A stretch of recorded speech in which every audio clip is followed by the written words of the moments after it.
말씀은 에스더 말씀, 에스더 8장 1절부터 17절까지 말씀인데 5절부터 17절까지만 합독하겠습니다. 내가 임금님께 은혜를 입었고 임금님께서 나를 기업게 보시고 내 말이 임금님께서 들으시기에 옳다고 생각하시면 임금님께서 나를 사랑스럽게 생각하시면 아각 자손 함무다다의 아들 하만이 임금님의 나라 여러 지방에 사는 유대 사람을 없애려고 흉계를 꾸며 쓴 여러 문서가 무효가 되도록 조서를 내려 주십시오. 나의 결례가 화를 당하는 것을 내가 어찌 나의 눈으로 볼 수 있겠으며 나의 가족이 망하는 것을 어찌 눈뜨고 볼 수 있겠습니까? 아하수레오 왕이 에스더 왕후와 유다 사람 모르드게에게 대답하였다. 하만이 유다 사람을 죽이려 하였기에 나는 그를 장대에 매달아 죽이도록 하였소. 또한 하만의 재산을 빼앗아서 에스더 왕후에게 주었소. 이제 유다 사람들을 살려야 하니 왕의 이름으로 당신네들에게 유리한 내용으로 조서를 하나 더 만들고 그 조서에 왕의 인장 반지로 도장을 찍으시오. 내 이름으로 만들고 내 인장 반지로 도장을 찍은 조서는 아무도 취소하지 못하오. 곧바로 왕의 서기관들이 소집되었다. 때는 셋째 달인 치완월 23일이었다. 서기관들은 모르드게가 불러주는 대로 조서를 만들어서 인도에서부터 에티오피아에 이르기까지 127지방에 있는 유다 사람들과 대신들과 총독들과 각 지방 귀족들에게 보냈다. 조서는 각 지방의 글과 각 민족의 말로 썼으며 유다 사람들의 글과 말로도 조서를 만들어서 보냈다.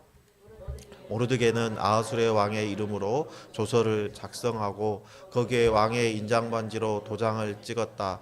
그렇게 한 다음에 보발꾼들을 시켜서 그 조서를 급히 보냈다. 보발꾼들이 타고 갈 말은 왕궁에서 기른 것으로서 왕의 심부름에 쓰는 날렘 말들이었다. 왕의 조서의 내용은 각 성에 사는 유다 사람들이 함께 모여서 목숨을 지킬 수 있도록 한 것이다. 어느 성읍에서든지 다른 민족들이 유다 사람들을 공격하면 거기에 맞서서 공격하여 오는 자들뿐만 아니라 그들의 자식과 아내까지도 모두 죽이고 도륙하고 진멸하고 재산까지 빼앗을 수 있게 한 것이었다.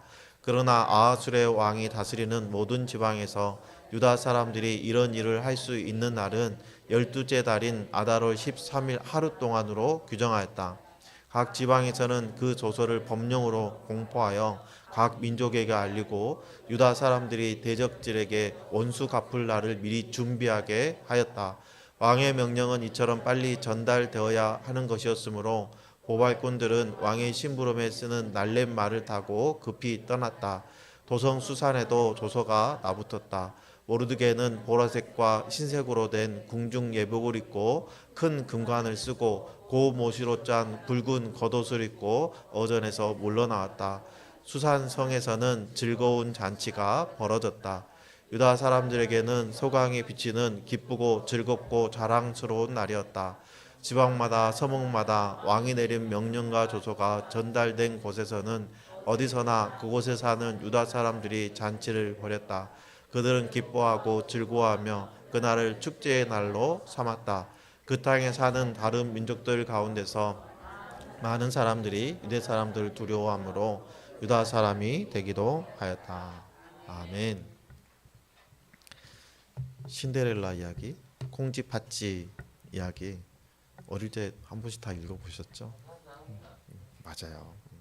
천대받고 그 구박받던 주인공이 어느 날 멋진 왕자를 만나서 역전을 이루는 것을 보면 짜릿한 쾌감이 일어나죠. 이야기 속에서 등장하는 계모와 그 악한 자매들이 징벌을 받는 걸 보면 내 속까지 그냥 후련해집니다. 우리는 스포츠 경기에서도 역전의 상황이 일어나기를 기대하죠. 야구는 9회 말 맞아요. 투아웃부터라는 말이 있습니다. 자신의 응원하는 팀이 지고 있어도 언젠가 어떤 한순간에 역전을 이루어내기를 기대하는 마음으로 막 응원을 하고 역전이 이루어지면 그냥 함성을 지르면서 뛸 듯이 기뻐합니다. 이처럼 사람들은 운동 경기나 드라마 뿐만 아니라 내 인생에도 역전이 일어나기를 바라죠. 저도 어린 적에 소공자 소공룡 이런 동화책들을 읽으면서 나도 언젠가는 활짝 피는 역전의 날이 올 거다라는 생각과 기대를 품은 적이 있습니다. 인생 역전을 기대하는 것은 옛날이나 지금이나 똑같죠. 1970년대 군대에서 반복적으로 틀어주는 유행가가 있었어요. 원래 군대는 유행가를 안 틀어주거든요. 군가만 틀어줘요. 그런데 유독 이 곡을 계속 반복해서 어떨 때는 하루 종일 틀어주기도 했었는데요. 이 노래가 여러분도 알고 있는 쨍하고 해뜰날이에요.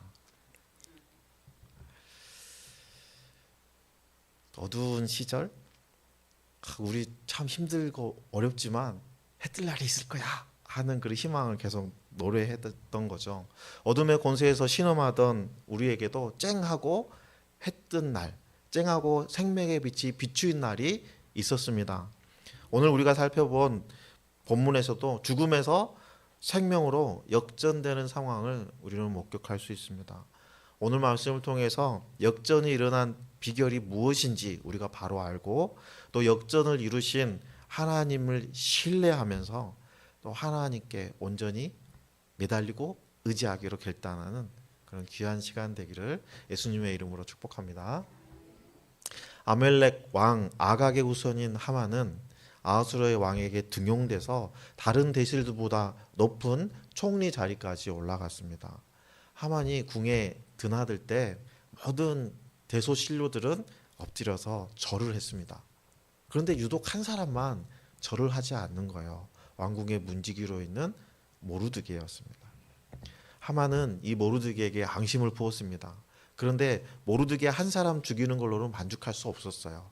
그래서 모르드게가 유다 사람이라는 걸 알고 유다 민족 모두를 멸절시킬 방법을 찾았습니다. 그러다가 아하수르 왕 12년째 첫째 날 되는 해에 왕에게 나아가서 은 만 달란트, 은 800kg나 되는 어마어마한 뇌물을 바치면서 유다 사람들이 왕의 법을 지키지 않으니까 모두 없애달라고, 그 없애는 조서를 내려달라고 간청하죠. 저번에도 우리가 알아봤지만 왕의 법을 지키지 않는 것은 곧 반역을 의미하는 거였죠. 그렇기 때문에 아하수르 왕 입장에서는 반역하는 민족을 하만이 처리하도록 마치 내일과는 무관한 것처럼 인장을 줘서 조서를 내리게 하고 처리하게 했습니다. 그 조서의 내용은 그해 12월 13일에 유다 사람들을 진멸하고 그들이 가지고 있는 재산을 모두 탈취하도록 합법적으로 법률화시키는 거였죠. 죽음의 그늘 아래서 유다 사람들이 고통에 휩싸이고 두려움에 휩싸이게 됐습니다. 죽음이 목전에 왔어요. 그 상황에서 모르드게의 기지와 에스더 왕후의 지혜로 하만의 흉악한 계략을 드러내게 되었고 모르드게를 달려고 설치했던 장대에 하만 자신이 매달리게 되는 역전의 상황이 만들어졌습니다. 이렇게 해서 아말렉 왕 아각의 후손이었던 하만은 사울 왕의 후손인 모르드게에 의해서 죽임을 당하게 됐죠. 아하수르 왕은 에스더에게 하만의 집 전체를 넘겨줍니다. 하만의 집에 있는 모든 사람들의 목숨이 에스더 손에 달리게 된 거죠. 에스더는 모르드게에게 하만 집에 있는 모든 재물을 관리하도록 넘겨줍니다. 대적 하만은 죽었고 하만의 집에 있는 모든 사람의 목숨과 재물은 에스더와 모르드게에게 넘겨지게 됐어요. 그리고 에스더를 통해서 모르드게가 왕 후에 양부라는 것을 밝히게 되었고 아하수르 왕은 모르드게를 불러서 하만에게 주었던 인장 반지를 빼앗아서 모르드게에게 줍니다. 여러분 왕궁의 문지기였던 모르드게가 일국의 총리가 됐어요. 이것만 해도 인생 역전의 스토리로 충분하죠. 그런데도 아직 해결되지 않은 문제가 남아 있었어요. 전 총리 하만이 남겨놓은 조서가 아직 유효하다는 거예요. 하만이 만들어 놓은 조서를 공포한 지가 벌써 70일이 지났습니다. 유다 사람들에게 닥친 이 위협이 여전히 해결되지 않았고 하만이 제비 뽑아서 결정했던 유다 사람들의 진멸의 날, 그 12월 13일이 점점 다가오고 있죠. 왕의 인장이 찍혀서 반포된 조서는 왕의 명령이기 때문에 번복할 수가 없었어요. 왕의 명령을 번복하는 것은 왕의 권위를 심각하게 훼손하는 행위였기 때문에 그 누구도 조서를 번복해 달라고 말조차 할 수 없는 상황이에요. 하만이 흉계를 꾸면서 공포한 조서를 할지라도 한번 반포된 왕의 명령이기 때문에 취소할 수 없는 상황입니다. 그래서 에스더는 다시 한번 용기를 내서 왕 앞으로 나아가죠. 에스더는 왕후이지만 왕 앞에 나아갈 때마다 목숨을 걸어야 했습니다. 왕이 금규를 내밀지 않으면 죽을 수도 있기 때문이죠. 왕후 에스더는 민족 전체가 사라질 위기를 극복하기 위해서 왕에게 아각 사람 하만이 유다 사람을 치려고 꾸민 그 악한 음모를 막아달라고 애원합니다. 아하수의 왕은 금규를 내밀어서 에스더가 더 말할 수 있도록 기회를 주죠.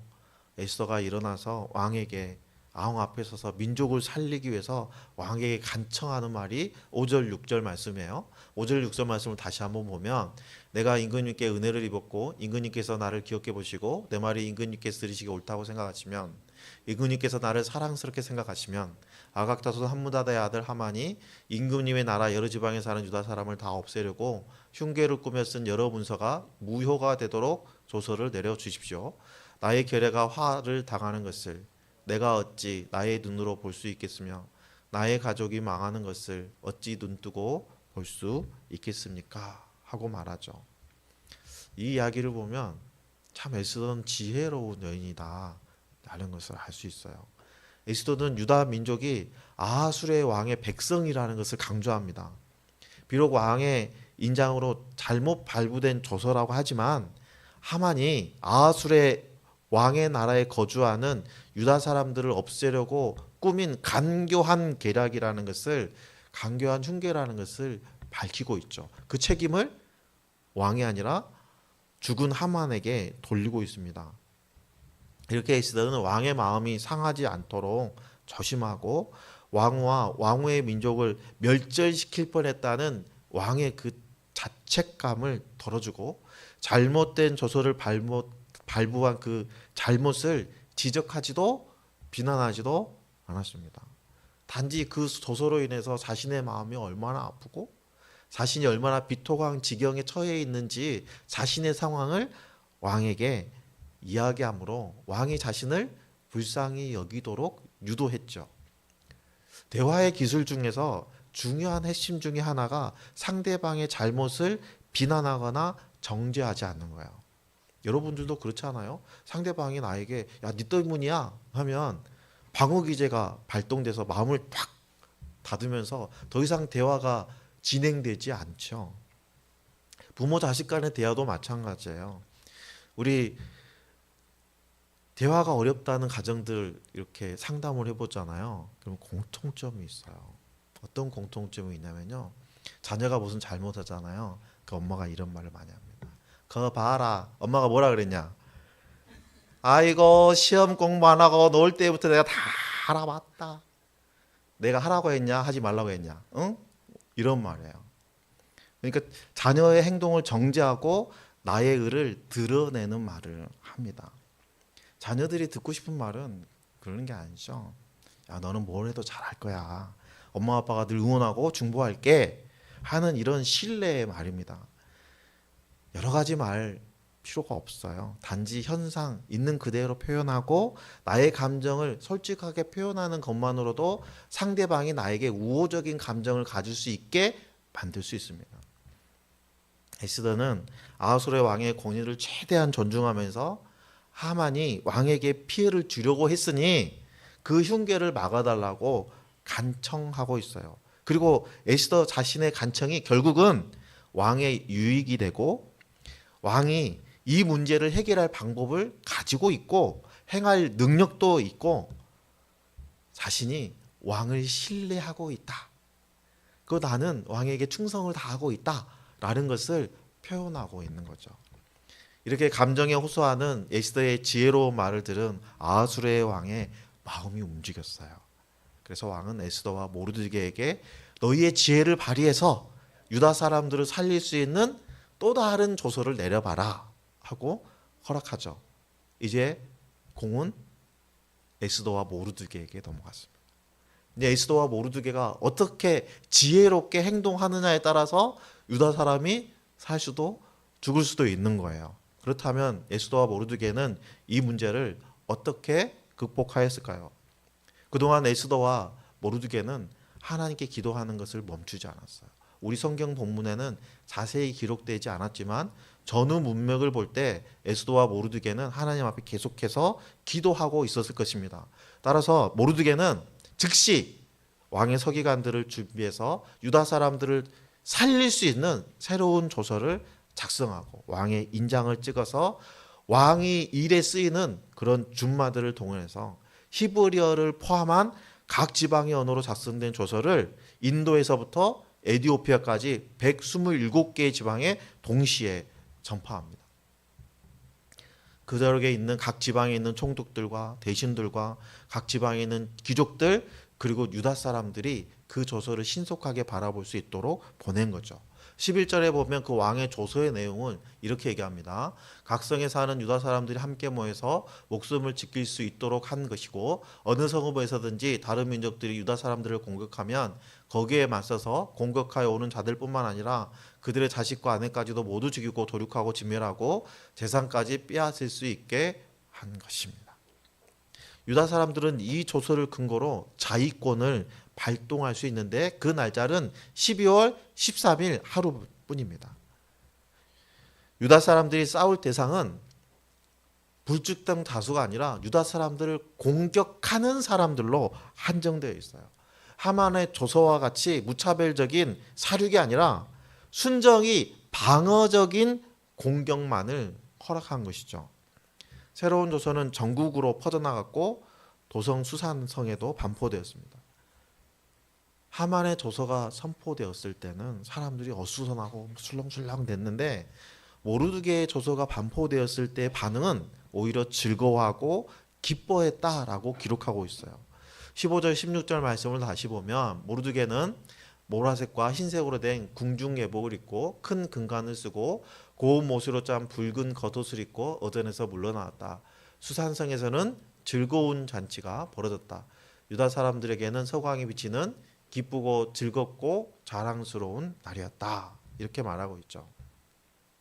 모르드게는 굵은 베옷이 아니라 고운 모시로 짠 붉은 겉옷을 입고 있습니다. 붉은색은 통치자의 색깔이에요. 고도 사회에서 붉은색 옷은 특정 계층이 입는 옷입니다. 붉은색과 자주색은 사회적 계층을 구분하고 권위를 드러내는 상징적인 의미를 지니고 있는 색깔이었어요.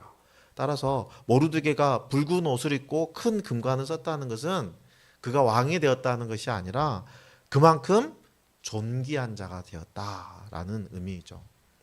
수산성뿐만 아니라 왕의 조서가 이르는 각 지방과 각 서금에서도 소식을 들은 유다 사람들은 기뻐하고 잔치를 베풀고 그날을 명절로 삼았어요. 17절에 보니까 지방마다 성읍마다 왕이 내린 명령과 조서가 전달된 곳에는 어디서나 그곳에 사는 유다 사람들이 잔치를 벌였다. 그들은 기뻐하고 즐거워하며 그날을 축제의 날로 삼았다. 이렇게 말씀하시죠. 모든 것이 다 끝났다. 더 이상 희망은 없다. 라고 좌절하고 있던 순간에 하나님의 은혜로 새로운 길이 열렸어요. 하나님께서 역사하심으로 유다 사람들의 애통함을 변화서 찬양이 되게 하셨고 하나님께서는 낙심하고 절망하고 혼란스러워하던 유다 사람들에게 역전이 무엇인지를 알려주셨어요. 하나님의 일하심을 경험케 하셨습니다. 이 일로 인해서 유다 사람들이 아는 다른 민족들도 하나님을 두려워해서 유다 사람이 되는 경우가 있었다고 오늘 본문 얘기하죠. 17절 하반절 그 땅에 사는 다른 민족들 가운데서 많은 사람들이 유다 사람들을 두려워함으로 유다 사람이 되기도 하였다. 출애굽해서 이스라엘 백성들이 가나안 땅으로 나아갈 때 모든 민족의 간담을 높게 만들고 그들이 하나님을 경외하게 만들었던 것처럼 오늘 에스더서에서는 하나님께서 이루신 일로 말미암아 유다 사람들을 무서워하고 두려워하고 그 두려움이 그들을 유다 사람으로 변하게 하였다. 다시 말하면 그 사람의 인종이 바뀌었다는 게 아니라 그들의 종교가 그렇죠. 유다 종교로 바뀌게 됐다는 거예요. 하나님 나라의 백성이 됐다는 거예요. 그렇게 하나님 나라가 확장되었다는 것입니다. 아하술의 왕의 권력에 등에 업은 그 하만의 흉계로 유다 사람들이 살 수 있는 모든 문이 닫혀버렸다라고 한탄할 수밖에 없는 상황이었지만 하나님은 그걸 부수고 새로운 길을 열어주셨어요. 이 새로운 길을 여는데 1등 공신은 에스더와 모르드게입니다. 여러분, 한 사람의 순종이 아하술의 왕의 마음을 움직였고 한 사람의 기도가 하나님이 일하시게 했어요. 한 사람의 순종이 한 민족을 살렸고 한 사람의 기도가 공동체의 삶을 완전히 뒤바꿔 놓았습니다. 하나님께서는 에스더와 모르드에게 지혜를 주셔서 왕의 권위도 지키게 해주셨고 에스더와 모르드에게를 비롯한 유다 사람들 모두도 구원을 누리게 하셨어요. 그뿐만 아니라 페르시아 사람들과 다른 민족들까지도 하나님의 역사하심을 보면서 하나님을 두려워해서 하나님의 백성이 되었어요. 이렇게 해서 하나님 통치권 아래에 있는 하나님 나라의 백성들이 늘어나게 됐어요. 이 모든 일은 에스더나 모르드게의 능력이 아니라 하나님께서 에스더와 모르드게를 통해서 행하신 일입니다. 하나님께서는 하나님을 신뢰하고 순종하는 에스더와 모르드게를 통해서 슬픔이 변해서 찬송이 되게 하시고 절망이 변해서 기쁨이 잔치가 되게 하셨습니다. 마찬가지죠. 오늘 우리들의 삶이 고달프고 한숨 가득한 일이 반복된다 할지라도 마침내 우리는 승리의 기쁨을 누리게 될 것입니다. 지금은 우리가 패배자인 것처럼 보일지라도 주님 다시 오시는 그날이 되면 주님께서 우리를 어린 양의 혼인잔치에 불러주실 것이기 때문에 우리는 주님 안에서 세상이 주지 못하는 기쁨을 반드시 누리게 될 것입니다. 그날이 되면 우리들은 고통도 근심도 모두 다 사라지고 오직 하나님 안에서 평강과 기쁨을 누리게 될 것입니다. 이 세상에서 경험하지 못한 진정한 역전은 하나님 안에서만 누립니다. 하나님은 역전의 명수이십니다. 성경에 보면 역전의 주인공들을 우리가 쉽게 만나볼 수 있죠.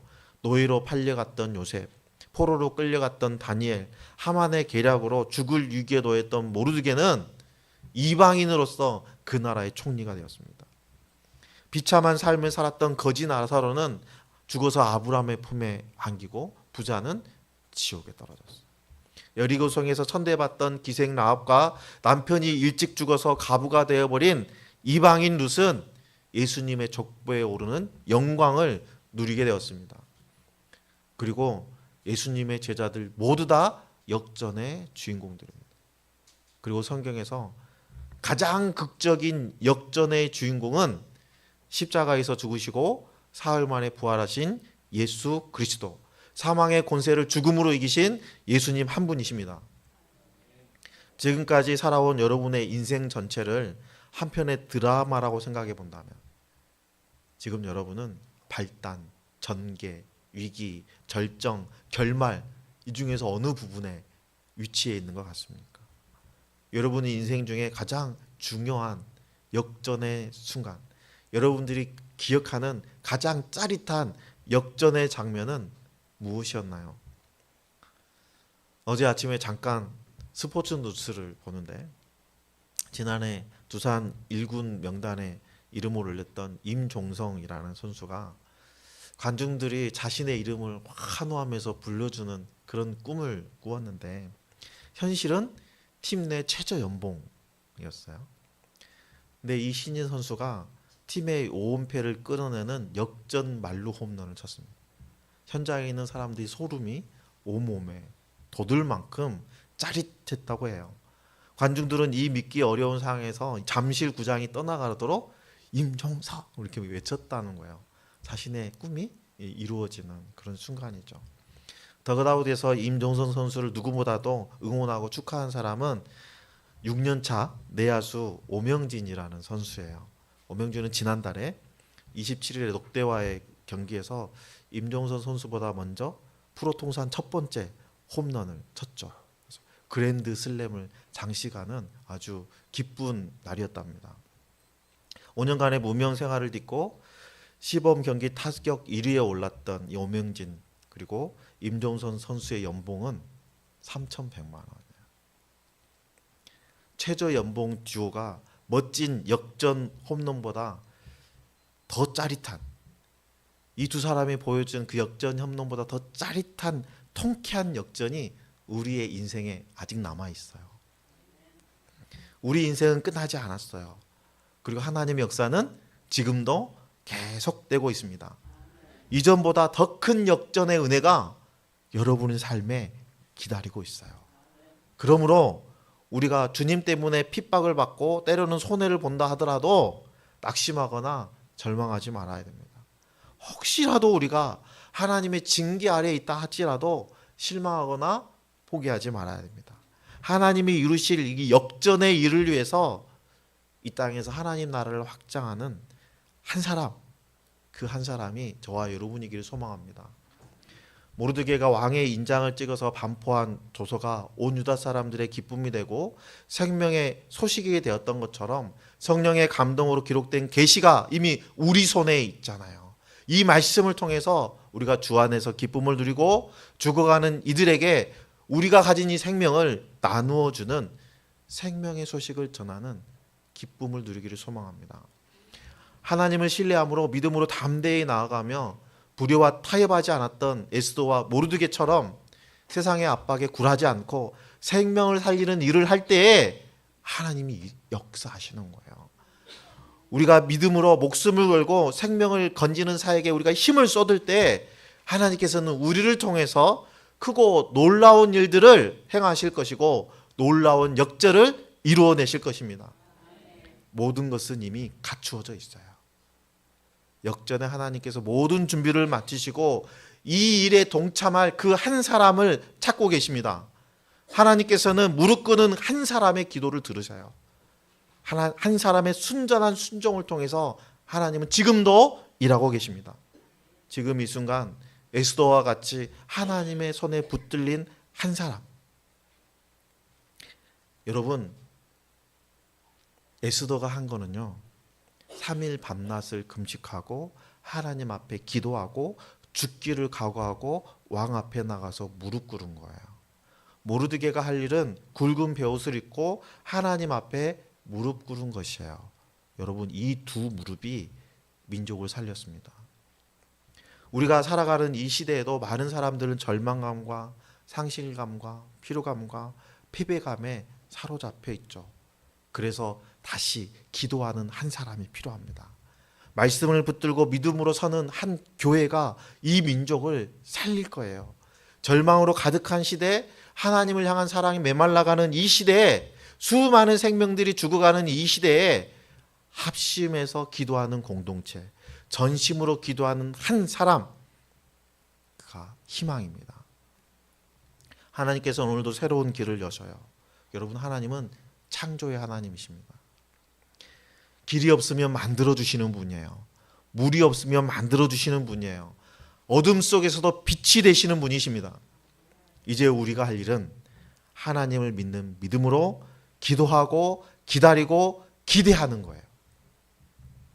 바람 앞에 놓인 등잔같이 목숨이 이태로운 민족을 보면서 그들을 구명하기 위해 기도하고 죽으면 죽으리라 하는 마음으로 왕 앞에 나아갔던 에스더처럼 죽어가는 영혼들을 긍휼의 마음으로 사랑의 마음으로 그들을 바라보고 하나님의 사랑이 우리 안에 싹터서 그들의 생명을 구원하는 사명에 충실하는 우리 성도들 되기를 소망합니다.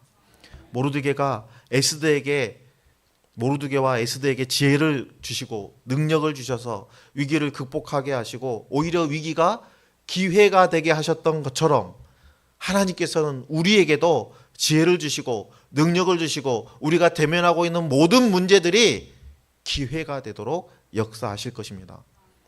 날마다 주님의 몸된 교회를 세우고 한 영혼 구원에 최선의 노력을 다하는 빛고울 교회 성도들이 되길 원합니다.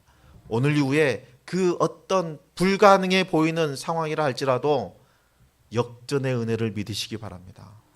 믿음으로 기도하면서 나아가서 하나님께서 열어주시는 새로운 역사를 경험하고 그 시대의 주인공이 되고 하나님께서 쓰시는 그 한 사람이 되기를 예수님의 이름으로 축원합니다. 기도하시겠습니다.